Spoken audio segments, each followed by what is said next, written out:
kamigo kami. Sabi mo, wala akong tutulong sa inyo. Pwede lang ako tinutulungan.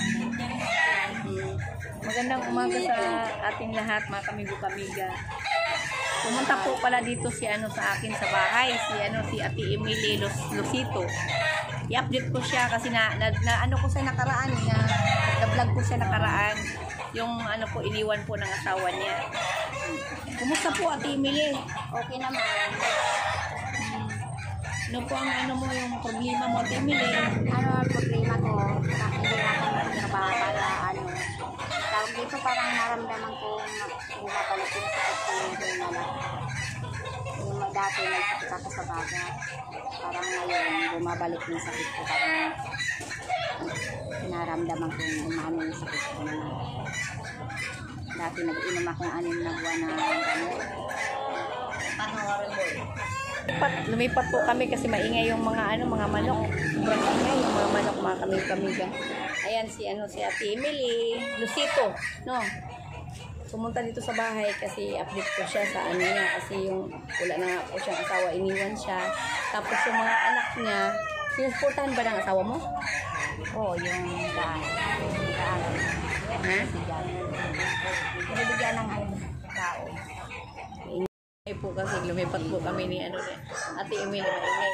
Ngayon naman po yung mga nag-iingay naman po, mga aso naman po. Ate Emily, kumusta Ate Emily? Okay naman. Update mo sa mo? Update kita. Kumusta naman sa mo ba yung halimbawa, yung sa mga anak mo? Yung mga anak ko okay naman. Okay naman yung mga anak. Nag-support ba yung sa asawa mo? Nagbibigay ng baon doon sa estudyante ko yung babae high school. Bigyan naman baon. Sapat naman din. Hindi naman pang baon lang. Ha? Pang baon lang ng estudyante. Pang baon.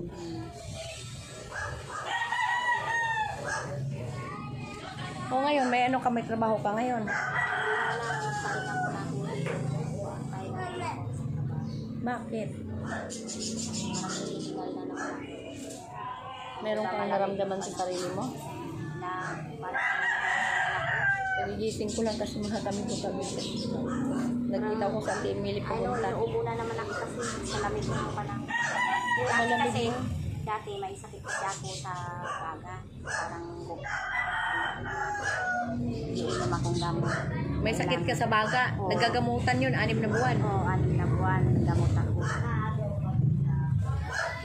Pag pangtapos ng 6 na buwan, napapacheck up ako. Tapos na akong inom ng gamot. Napapacheck up ako.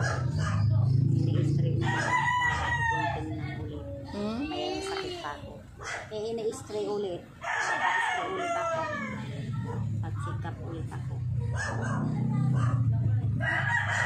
Ano na, Ate Emily? Kumusta na mag-update? Kumusta na ang pusit mo ba, ta?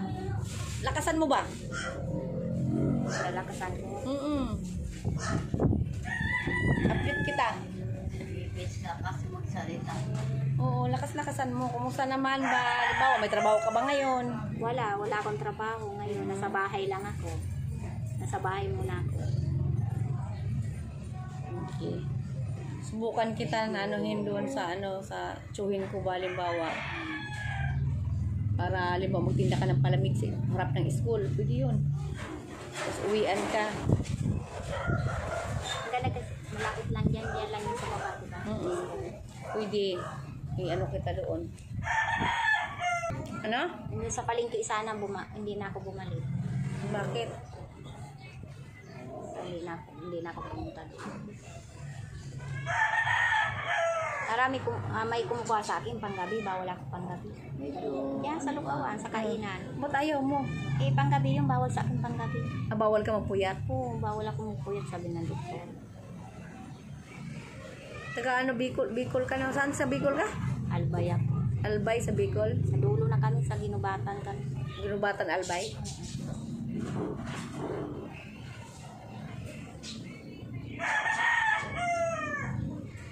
Nakauwi ka na doon sa inyo? Nakauwi ako isang 3 beses na ako nakauwi. Tapos ngayon, hindi ka na nakauwi. Nung bago makaraan na buwan, kauwi na ako doon. Kasakit yung tatay ko. Ay, yung tatay mo buhay pa? Buhay pa? Hanggang ngayon? Oo, senior na yun. Mama mo? Wala na, nanay ko patay. Namatay na nanay ko. Elementary pa lang ako, wala na akong patay.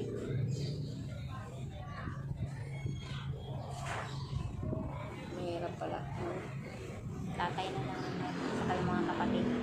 May na yung ano, Buwan, estudyante, isang elementary. may anak ka pa ba ng estudyante na elementary? Mayroon, yung bunso ko. Ilang taon? 6. 16 na rin. Tapos yung isa, Ay, hindi pala. Ano pa lang yun? 13, yung bunso ko pala. 16 pala yung isa ko. Sumunod. malalaki na pala sila. Yung bunso ko, Ilang taon yung bunso mo? yung bunso ko grade 6 yun. 13. Oo. Ito yung high school ko. Ano? 16. Ano, grade 7? Ano na yung grade 8. No, grade 8. Yung grade 8 na siya, high school. Wala man lang ng estudyante ng babae. Yung dalawang babae. Ano man ang pinaproblema mo sa sarili mo?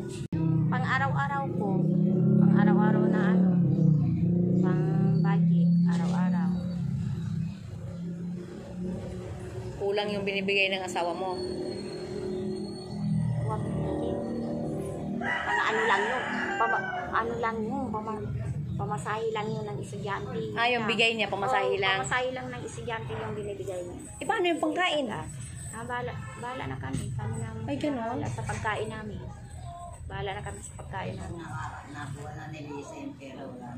Bahala na kami sa pagkain namin. Kami naman kahanap pagkain namin. Pang araw-araw namin. Yan ang usapan nyo ng asawa mo. Bahala na kami. Magkano naman inabot niya? Sa estudyante ko, yung high school ko, 100. Pang baon. Araw-araw yung binibigyan. Araw-araw yung high school ko. Yung elementary mo? Elementary ko, hindi na binibigyan yung kasi ulaan ng pamasay yan. Ay, ibig sabihin ang binibigay ni Oo, asawa doon mo, 100 lang araw-araw. Doon na nakatira sa lola niya yun. Sa lola niya nakatira. Tapos yung pangkain nyo, kayo ng bahala. Bahala. Paano kung halimbawa wala ka mahanap na pagkain ka, wala kang trabaho? Pag wala, minsan, anong ginagawa nyo?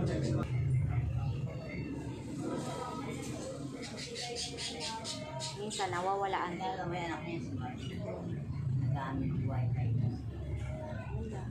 Kayong panganay ko si Marlon. Gaano rin trabaho. Sa amin yung pagkain. Nag-aabot-abot.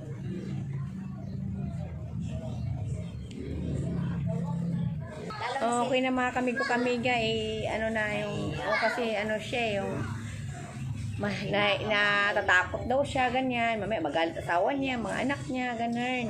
Huwag ganun. Kulang na kulang talaga yung bigay ng asawa niya, 100 lang daw. Paano ang pagkain nila? Kulang na kulang talaga. Sige na.